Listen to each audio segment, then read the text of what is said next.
दोस्तों, इस कहानी को जरा ध्यान से सुनिएगा क्योंकि ये कहानी आपकी जिंदगी भर काम आएगी। नमस्कार दोस्तों, spark inspire hub YouTube channel में दिल से स्वागत है।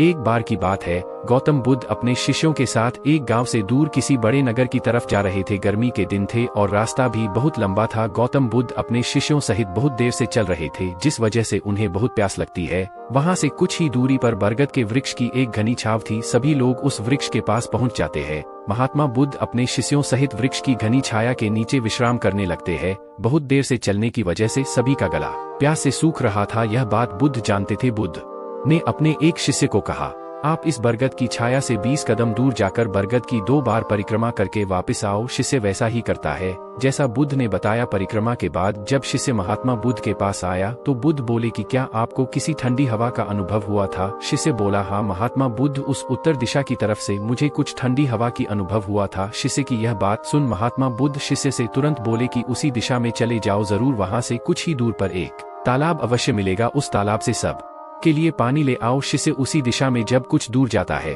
तो वहां सच में एक तालाब होता है। तालाब देख शिष्य बहुत प्रसन्न होता है और तालाब के निकट जाकर जैसे ही तालाब से पानी भरने वाला होता है तभी शिष्य की नजर वहां दूर तालाब में कपड़े धो रही कुछ स्त्रियों पर जाती है। यह देख शिष्य मन में सोचते हैं कि यह पानी तो गंदा हो गया है, लेकिन जब शिष्य ध्यान से तालाब के पानी को देखते हैं कि अभी भी तालाब का कुछ पानी साफ है, इतने में 2 बैलगाड़ी जोर से तालाब के किनारे से होती हुई निकल जाती है। बैलगाड़ी के पहिए तालाब की मिट्टी के ऊपर इतनी जोर से निकलते हैं कि तालाब के नीचे बैठी बहुत सारी मिट्टी तालाब के ऊपर आ जाती है, जिस वजह से तालाब का बचा हुआ पानी भी गंदा हो जाता है। यह देख शिष्य बिना पानी लिए क्रोध में महात्मा बुद्ध के पास वापस चला जाता है। शिष्य बड़े ही निराशा भाव से महात्मा बुद्ध को सब बात बताता है। शिष्य की बातें सुन सभी शिष्य बोलते हैं कि हमें तुरंत यहाँ से निकलना चाहिए, किसी दूसरी जगह पानी की खोज करनी चाहिए, वरना प्यास के मारे जान निकाल जाएगी। इधर महात्मा बुद्ध सभी को शांत होने के लिए कहते हैं और बोलते हैं कि धीरज रखो, कुछ देर यही बैठो, उचित समय आने तक संयम बनाए रखो। सभी महात्मा बुद्ध की बात सुनकर शांत हो जाते हैं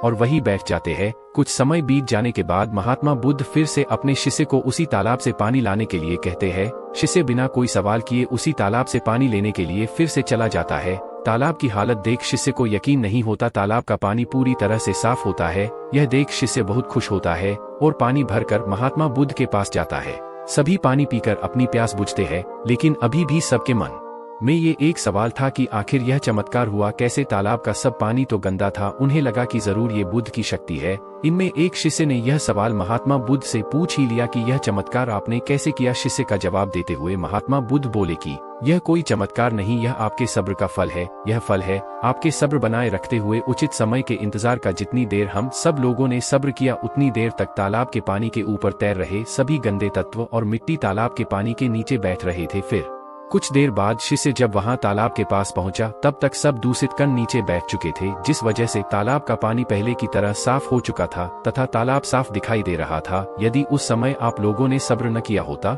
धैर्य न रखा होता, तो आप सब इतनी गर्मी में पानी की खोज में प्यासे रहकर शायद अब तक मृत्यु को प्राप्त हो गए होते। क्योंकि यहाँ से अगला कोई तालाब है या नहीं, और होगा भी तो क्या उसका पानी साफ होगा या नहीं? इन सब कारणों से आप कभी प्यास न बुझा पाते और प्यास से मर जाते।